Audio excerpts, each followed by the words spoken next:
বাড়ির রান্না খেয়ে খেয়ে একঘেয়ে লাগে ভাই, তাই আজকে সবার পাতে ধাবা স্টাইল চিকেন চাই।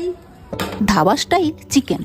প্রথমে চিকেনটি ভিনেগার ও নুন দিয়ে ভালো করে ধুয়ে ওতে নুন, হলুদ, লঙ্কা গুঁড়ো, আদা রসুন বাটা দিয়ে ম্যারিনেট করে 2 ঘন্টা রেখে দেবো। একটা পাত্রে হলুদ, লঙ্কা, জিরে, ধনে গুঁড়োর একটা পেস্ট বানিয়ে নেব।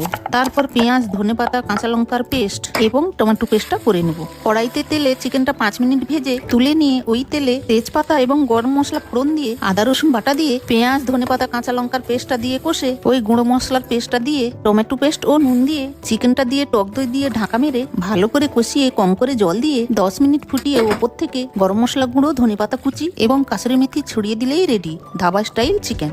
ভিন্ন স্বাদের, ভিন্ন ধরনের, খুবই লোভনীয় সুস্বাদু একটি পদ।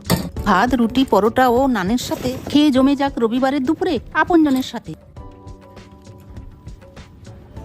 দারুণ।